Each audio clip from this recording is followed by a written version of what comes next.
gens qui sont posés dans le stud.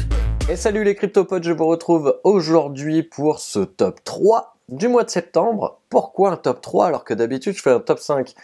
Eh ben parce que d'habitude j'ai des sources qui font des tops, que je regroupe, que je synthétise et que je construis un top qui vient faire un méta-top, entre guillemets. Sauf que ce mois-ci, eh ben, il n'y a pas de top. Je comprends pas pourquoi les youtubeurs anglophones, je sais pas ce qu'ils foutent. De même sur Steam, sur Steamit et des choses comme ça, il n'y a rien. Donc que ce soit en écrit ou en vidéo, il n'y a pas de top. Enfin, il y en a 3 et c'est pas des très bonnes sources, donc je vais pas faire ça. Donc je me suis dit que j'allais vous faire un top 3 avec des cryptos auxquels je m'intéresse, moi, en ce moment. Et il y en a 3 que je garde au coin de l'œil, et que, justement, il y en avait un où, si on suit la formation court terme, eh ben, il y avait un bel indicateur pour suivre quelque chose. Mais bon, ça, vous le verrez par vous-même. Sur ce, du coup, j'en profite aussi pour remercier toutes celles et ceux qui ont utilisé les liens Coinbase, Ledger Wallet et Binance qui se trouvent dans la barre de description. Et n'oubliez pas que vous avez 2 heures de formation gratuite, plus 14 mails de contenu gratuit aussi pour apprendre au moins les bases de la sécurité dans l'investissement. Si vous cliquez sur le lien qui se trouve dans la barre d'information. Voilà, du coup, je reviens sur le numéro 3 de ce mois-ci qui va être Decred. J'espère que je le prononce bien. DCR, qui est donc, encore une fois, j'ai envie de dire, une crypto-monnaie. C'est ça qui est dommage, que ce soit encore et toujours des crypto-monnaies, mais celle-ci, elle a quelque chose d'intéressant quand même par rapport aux autres. C'est qu'elle est autonome et que normalement, il ne devrait pas y avoir de fork. En tout cas, elle est prévue pour qu'il n'y en ait pas. Et qu'elle est basée sur un système hybride qui n'est ni du proof of work ni du proof of stack exclusivement, mais les deux. 60% de proof of work, 30% de proof of stack, et si vous avez bien suivi, vous saurez que il manque 10%, et ce 10%, ça revient, ouais, là je me suis trompé, excusez-moi, 60% revient au proof of work, 60% des sous revient au proof of work, 30% revient au proof of stack, et 10% vaut au Decred Development Foundation, ou Fund, et ce qui fait qu'ils n'ont absolument pas besoin de capitaux extérieurs. Et c'est ça qui est hyper important chez eux, chez cette entreprise, c'est qu'en fait, ils veulent vraiment être autonomes, ils veulent vraiment être décentralisés, et ils veulent vraiment que ce soit gouverné par la communauté. Et c'est pour ça en fait que cette crypto m'intéresse. C'est parce que des cryptos, il y en a plein. Le fait que ce soit un système hybride de proof of work et proof of stack, bon, j'ai envie de dire, moi techniquement, je m'en fiche un peu. Par contre, le truc que je trouve intéressant avec eux, c'est que c'est une entreprise qui a quand même une philosophie et des valeurs d'indépendance financière, bien sûr, et de gouvernance communautaire. Donc, le véritable plus, je dirais, chez Decred, c'est que ils ont une véritable décentralisation et que une fois que vous faites partie de la communauté, vous pouvez aller sur leur site et chaque participant a un droit de vote et à chaque fois qu'il y a une décision ou quoi que ce soit, ça passe par un système de vote entre les propriétaires de l'infrastructure et les détenteurs de la monnaie bien sûr, et les modifications se font sans perturbation du service. C'est ça absolument qu'ils voulaient arriver à faire. Contrairement à Bitcoin, ils voulaient arriver à faire quelque chose similaire à Bitcoin. Vous allez voir, on va y revenir après. Mais qui ait pas de perturbation dans le service, c'est-à-dire plus de scalabilité, et plus aussi, enfin, pas de possibilité de fork, puisqu'ils disent que ça nuit aux investisseurs, et ça nuit aussi à l'image de la monnaie, ce sur quoi ils n'ont pas tort, d'ailleurs. Parce que Bitcoin Cash, à part venir foutre la merde, ils n'ont pas fait grand-chose. Mais là, c'est très subjectif ce que je dis. Et donc, les points positifs que je relève par rapport à cette crypto-là, c'est que il y a 21 millions de coins, comme Bitcoin. Sauf que eux, ils décident de les relâcher d'une façon différente. Ce que j'ai compris, c'est que c'est tous les 21 jours, que il y a 1% du minage qui est moins possible, qui est 1% de minage en moins.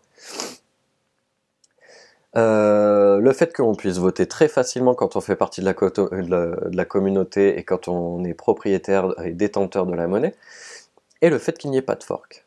Je ne vais pas en dire beaucoup plus là-dessus. Si ce n'est que sur CoinCheckup, on voit que en ce moment ça se vend, attendez, la base quand même c'était de voir qu'ils sont 31e, que ça vaut 42,72 $. Étant donné qu'il y en aura 21 millions comme le Bitcoin, c'est intéressant, 42 $, parce que je pense qu'on a un beau potentiel. Le fait qu'il soit déjà 31e au CoinMarketCap global, c'est plutôt pas mal. Je trouve que ils ont déjà bien réussi à faire leur trou, et surtout que c'est une entreprise qui existe depuis 2016. Là, 3,7 de rating, c'est pas mal. Vous allez voir que un des autres trucs dont je vais vous parler, ils sont pas à 3,7, donc voilà. Par contre, force de l'équipe, 60%. Moi, c'est quelque chose auquel je fais attention quand même en tant qu'investisseur long terme. Mais bon, vous allez me dire, comme je l'ai lu dans un ancien commentaire, il n'y a pas que les investisseurs long terme qui regardent cette chaîne, bien évidemment.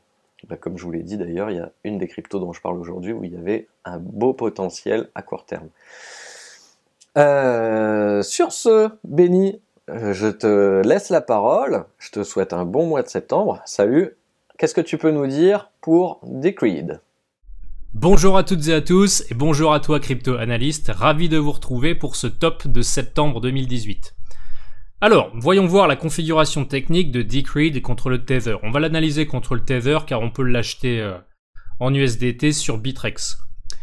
Comme le reste du marché des altcoins, on a depuis quelques semaines maintenant un début de rebond. Après cette très forte phase de baisse, on a trouvé un bottom sur Decreed aux alentours des 32 $. Et depuis, on a rebondi pour évoluer actuellement aux alentours des 42 $. Et on a en fait une structure que l'on a retrouvée sur de nombreuses altcoins. J'en parlais notamment dans mes vidéos d'analyse technique quotidienne de cette structure.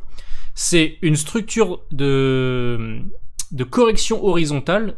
Juste après qu'on ait trouvé le bottom, on a corrigé horizontalement et dernièrement, là sur Decreed, on vient de casser à la hausse cette phase de structure horizontale.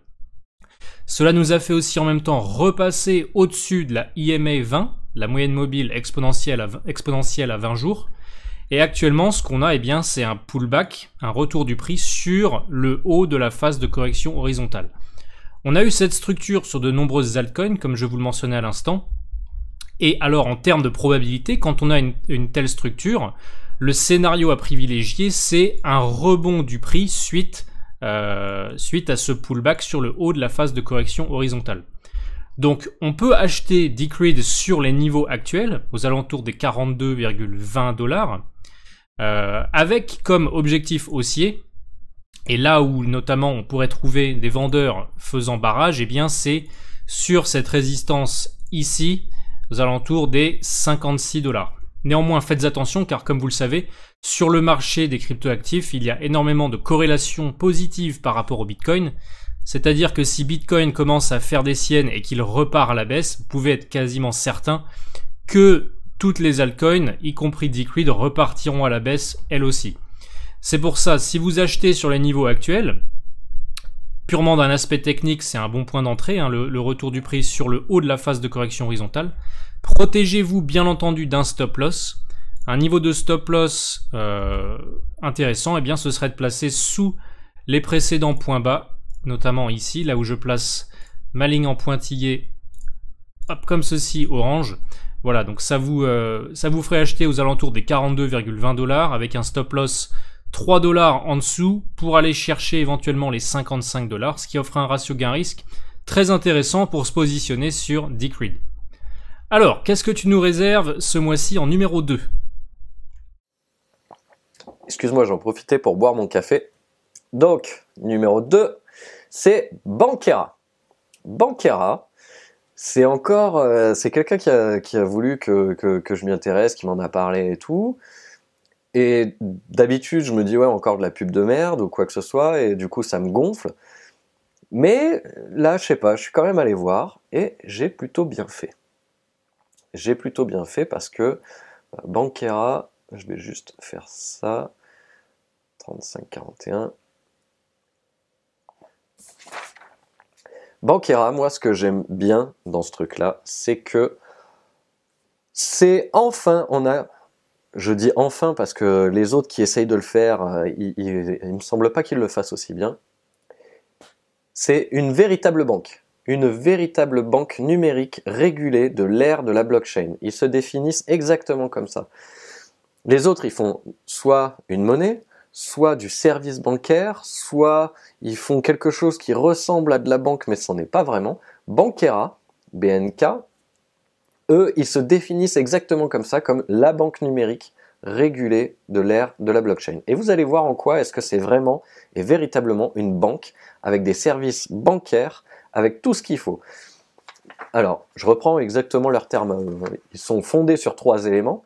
La technologie, donc la blockchain adaptée pour le système bancaire, les licences, c'est-à-dire tout ce qui va être service conforme aux exigences bancaires internationales les plus poussées, c'est-à-dire que c'est pas simplement, ils font pas en sorte d'avoir des services conformes à 3 banques dans le monde ou quoi que ce soit. Non, ils essayent d'être le plus pointu possible pour que justement ça passe dans toutes les banques du monde. Et notamment, et surtout, les banques occidentales. Et le 3e élément sur lequel ils se sont fondés, c'est, et ça c'est très important par rapport à d'autres sociétés qui ne le font pas, c'est avoir du capital. Et ici encore répondre aux exigences réglementaires et prévenir les crises. Le fait d'avoir, enfin ça c'est un peu de la pub de dire que c'est répondre aux exigences réglementaires et prévenir sur les crises. Là où c'est véritablement intéressant pour eux d'avoir du capital, c'est que ils proposent des prêts. Ils proposent des prêts, ils proposent des comptes courants, ils proposent des comptes d'épargne, ils proposent des investissements. Et ça c'est du vrai service de banque utilisé tous les jours. Autre chose importante pour eux, c'est que ils ont leur propre, ils délivrent des cartes bancaires, ils ont leur propre compte et ils ont des comptes IBAN. Donc ce qui veut dire que leur compte, si vous créez votre compte chez Banquera, et je pense vraiment que moi je vais me renseigner à voir quand est-ce qu'ils seront dispo, mais là il n'y a rien de vraiment concret, de vraiment terminé avant la 2e moitié de 2019. Les paiements, vous pouvez les faire en IBAN, donc c'est-à-dire avoir des RIB, des trucs comme ça ou quoi. Et aussi, chose super importante, que ne font pas les autres entreprises selon moi, ou alors dites-le moi dans les commentaires si je me trompe, c'est qu'ils font des intérêts. Et c'est là où on voit que c'est une vraie banque. C'est que leur capital permet de faire des intérêts sur l'argent que vous avez déposé dans ces comptes. Donc voilà. Après, il y a une information que j'ai vue à un endroit, mais que j'ai pas pu recouper avec une autre source, donc je suis pas sûr à 100%, mais j'aimerais vraiment que ce soit le cas. Ce serait le fait que je crois qu'ils veulent faire des dividendes. Si demain, on a des dividendes dans le milieu des cryptos sérieuses, aussi bien faites que dans le milieu de la bourse classique, ce serait vraiment fantastique. Donc là, vous voyez que je suis plutôt très positif sur Banquera, sauf que j'ai quand même fait attention de trouver des points négatifs. Chose que j'ai oublié de dire par rapport à eux. Banquera a aussi, comme les sites, comme les banques en ligne, les banques numériques, bien évidemment, ils ont une plateforme d'échange. C'est-à-dire que exchange.banquera.com permet de faire de l'échange de crypto-monnaies. Donc vous voyez, c'est vraiment, ils ont tout le panel d'une banque réelle. Et c'est ça que j'aime chez eux. Alors, le problème que je trouve par contre, ils sont jeunes et ils ne sont pas sortis au meilleur moment. C'est-à-dire qu'ils sont arrivés il y a vraiment peu de temps et donc ils se sont pris une grosse baffe dans la gueule, ce qui est plutôt positif pour un investisseur long terme, mais on ne sait pas encore jusqu'où ça va descendre comme ça. Après, Benny va quand même peut-être nous dire quelque chose, mais ça va être dur avec si peu de données. Pas encore en route, c'est-à-dire que la feuille de route qu'ils ont, vraiment tout ce qui est intéressant, c'est fin 2018, début 2019. Très peu de capitalisation pour l'instant, regardez, on est 1631 au CoinMarketCap global. Ils savent même pas combien est leur capitalisation globale, et en journalier, ça tourne autour des 60 000 $. Donc on va dire 60 000 $. Et aussi, autre point que je trouve dommage, c'est que pour l'instant, si on veut en acheter, il n'y a que sur HitBTC. Donc ça, c'est un peu problématique selon moi. Mais voilà. Benny, qu'est-ce que tu peux nous dire par rapport à Bankera? Bon courage à toi.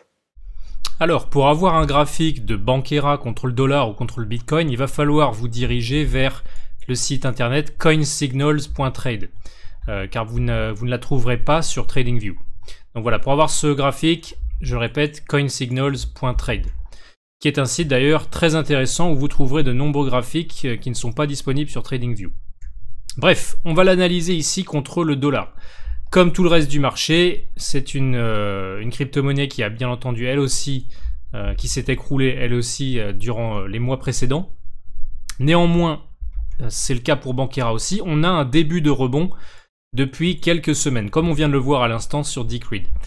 Ce court rebond nous a amené sur un niveau de résistance actuel qui était anciennement un support. Si vous le voyez, ce niveau, hop, je vais bouger ça.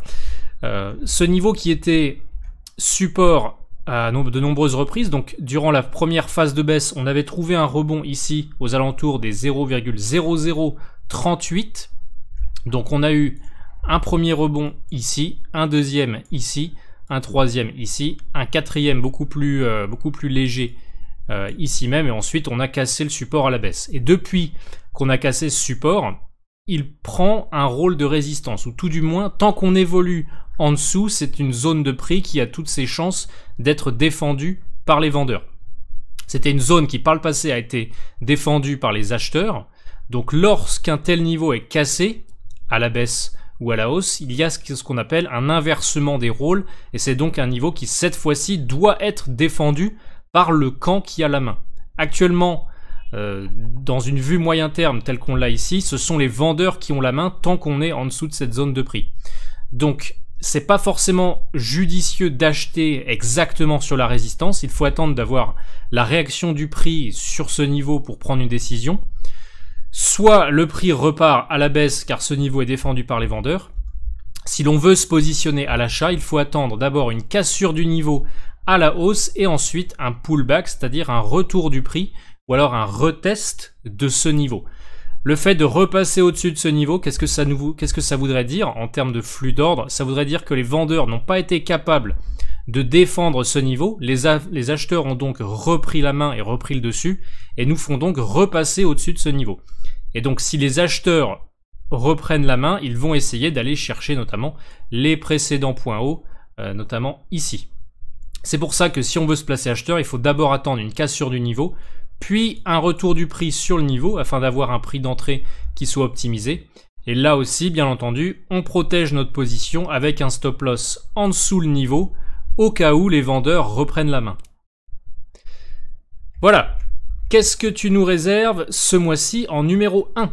Oui, alors chose que j'ai oublié de dire avant de passer la parole à Benny, c'est que ils ont 2,4, ils ont même pas la moyenne sur CoinCheckup, que l'équipe est quand même assez forte, mais sur le reste, on est vraiment pas terrible. En ce moment, ça s'achète bien, mais bon, voilà. Je tenais quand même à vous faire une petite part Vous avez vu que j'étais plutôt optimiste par rapport à Bankera. Faites attention quand même. Si on se réfère à des données plus objectives, vous voyez que c'est pas, tous les feux ne sont pas ouverts. Voilà, c'était la petite parenthèse. Merci à toi, Benny. Le numéro 1, c'est Holochain. Holochain ou Holo. Et alors, vous ferez attention quand vous tapez sur CoinMarketCap, il y a 2 HOT. H-O-T. Donc faites bien attention que si vous voulez checker un peu Holo, c'est Holo, H-O-T, pour Holochain. Holochain, c'est très compliqué. C'est très compliqué, c'est là où j'ai passé le plus de temps à essayer de comprendre qu'est-ce qu'il foutait. Et c'était pas une mince affaire. Du coup, déjà la première chose à savoir, c'est que Holochain n'est pas une blockchain. Il ne fonctionne pas sur la technologie blockchain. Ils ont construit quelque chose d'autre. Et alors, ce que j'aime beaucoup déjà dans cette entreprise, c'est que c'est vraiment, ils cherchent pas à faire de la pub et des trucs et des machins extravagants, foutre plein la vue à tout le monde de la visibilité. Toute l'équipe fait des vidéos et parle et se présente de façon très spontanée, très vraiment, on voit que c'est quelque chose à taille humaine, avec des gens bien et tout. Ça a l'air d'être vraiment une équipe très intéressante, au moins sur le plan humain. Donc ce n'est pas une blockchain, et vous allez voir que si vous vous référez un petit peu à ce que font Holochain, c'est très compliqué, mais à la fois c'est très brillant. Je m'explique. Moi, le truc que j'ai compris et que j'estime être le plus intéressant et le plus intelligent de leur part, c'est que là où d'habitude les autres cryptos, les technologies blockchain qui permettent de faire des dApps, des applications décentralisées, c'est tout sur une même blockchain. Et donc du coup, entre guillemets, ce serait tout visible partout, c'est tout, machin. Eux, ce qu'ils font, c'est que si vous devez créer quelque chose avec l'Holochain, à chaque fois que vous créez quelque chose, c'est quelque chose de nouveau qui se décuple. Et c'est-à-dire que ça vous appartient. Ça appartient à l'entreprise qui met les choses en place. Donc les gens peuvent posséder leurs propres données, contrôler leur identité, utiliser les applications en fonction de leurs besoins, et bien sûr ça fait des transactions décentralisées, et faire leurs propres dApps plus facilement, plus rapidement et moins cher. Et c'est ça qui est vraiment important, c'est-à-dire que c'est pas relié à chaque fois à la même blockchain que tout le monde. C'est-à-dire que si demain vous avez un contrat Ethereum ou quoi que ce soit, et que du coup, je dis n'importe quoi, il y a un gros problème chez Ethereum que personne n'avait jamais vu nulle part, bah, ça pourrait vouloir dire que le problème se propage à tout le monde. Or, Holochain propose ce truc-là, et il passe par des agents centriques. Alors attendez, c'est vraiment super compliqué, c'est un peu relou pour ça. Il passe par des agents centriques, ce qui font que les nœuds ne sont pas tous au même endroit, et que ça va pas être non plus les mêmes preuves que dans la blockchain. Vous avez vu, je galère à vous expliquer parce que je trouve ça extrêmement complexe. Et j'espère qu'il y aura une chaîne francophone qui fera l'effort, un de ces quatre, de parler de Holochain, parce que là j'ai dû me débrouiller que avec les anglophones. Quand c'est facile, c'est très bien, je comprends l'anglais. Quand c'est des termes techniques et des termes hyper scientifiques, bah non, je suis désolé, j'y arrive pas. Et donc eux, ils ont ce qu'ils appellent la proof of service. Ils ont un système immunitaire avec ce qui représente comme de l'ADN et tout machin, qui font que en fait, véritablement, ils peuvent avoir plusieurs projets qui se dessinent l'un à côté de l'autre, et chaque projet appartient à une personne qui a décidé de créer sa dApps. Et alors, ils disent qu'ils peuvent quand même faire les mêmes choses que la blockchain, mais sauf qu'ils dépassent cette problématique-là de la blockchain. C'est encore quelque chose qui veut se placer au-dessus de la blockchain. Et en ça, c'est super intéressant, parce que c'est vraiment révolutionnaire, et que du peu que j'en ai compris, ça a l'air vraiment, vraiment super. Je vous conseille de regarder, si vous comprenez l'anglais, sur leur site, sur la première page, il y a une vidéo qui fait 8 minutes, avec un des développeurs qui vous raconte un petit peu comment ça fonctionne, et c'est assez didactique, même si j'ai pas pu vous le retranscrire aussi bien que j'aurais souhaité. Mais voilà, c'est comme ça, le temps presse, je vais pas vous faire le top du mois de septembre, le 22 septembre, donc voilà. Et Holochain, on a une note de 3,8 sur CoinCheckup, 100% open channel, 100% en force de l'équipe, 76% en force du produit, GitHub à 90%, la force du token à 84%, et en ce moment ça s'achète, ben oui, puisque forcément il y avait quelque chose à faire. Voilà. Benny, qu'est-ce que tu peux nous dire pour Holochain, s'il te plaît? Holo, comme vous pouvez le voir sur le graphique, c'est une crypto-monnaie assez particulière. En effet, elle est assez jeune. Et surtout, on avait très peu de volume. Là, ici, on est sur Binance avec Holo par rapport au Bitcoin.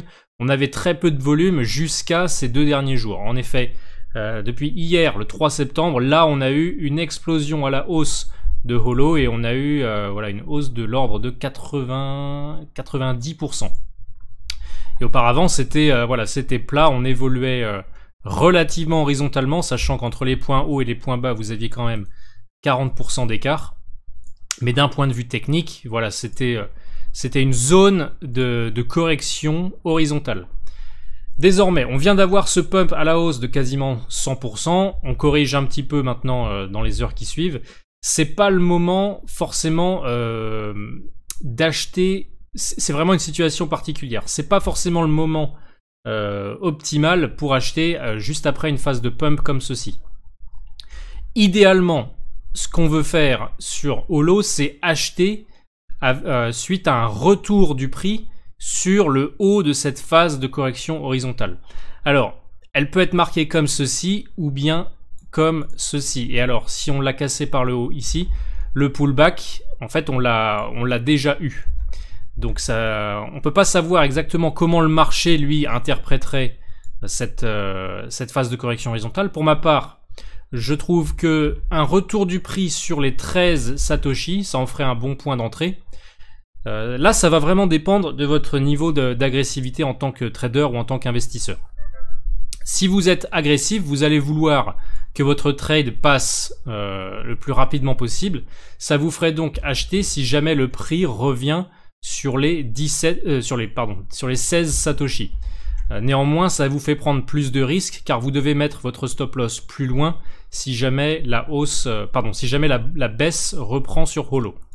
Si vous êtes un investisseur un peu plus prudent et que vous voulez vraiment optimiser votre prix d'entrée, quitte à ce qu'en fait il ne soit pas forcément atteint tout de suite, eh bien dans ce cas-là, il vous faudrait acheter sur les 13 Satoshi, et ce qui ferait en fait revenir sur ces précédents niveaux qui étaient défendus ici même et ici même au niveau vraiment des 13 Satoshi. Les 13 Satoshi, ça ferait selon moi un prix d'entrée tout à fait optimisé et viable. On n'aurait pas besoin de mettre notre stop loss très loin, on pourrait le mettre aux alentours des 11 ou 10 Satoshi.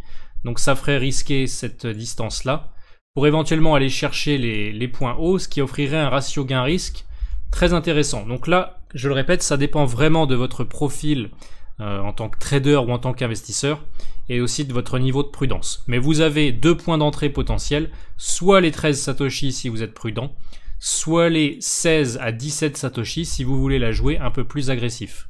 Voilà ce qu'on peut dire sur l'aspect technique du top 3 de ce mois de septembre. Si vous souhaitez vous aussi apprendre à comprendre et interpréter les mouvements de prix sur les marchés, tels le font les gérants de fonds ou les traders institutionnels, afin de faire vos propres analyses techniques, eh bien n'hésitez pas à jeter un œil à ma formation aux fondamentaux du Price Action Trading. Celle-ci est disponible sur le site de crypto-formation.fr. C'est une formation qui vous apprendra les piliers du trading institutionnel utilisés par les professionnels des salles de marché. Quant à moi, je vous retrouve le mois prochain pour le top d'octobre. D'ici là, je vous souhaite un excellent mois de septembre à toutes et à tous. Ciao! Je te remercie. À toi aussi, je te souhaite un excellent mois de septembre. On se retrouve dans 3 semaines, 3 semaines, pour, je l'espère, si les anglophones ont arrêté de prendre des vacances, un top pour le mois d'octobre. Et puis sinon, moi, je vous parlerai des cryptos que je garde, sur lesquels je garde un œil. À très bientôt. Salut les cryptopotes. Cliquez sur le lien. Ciao!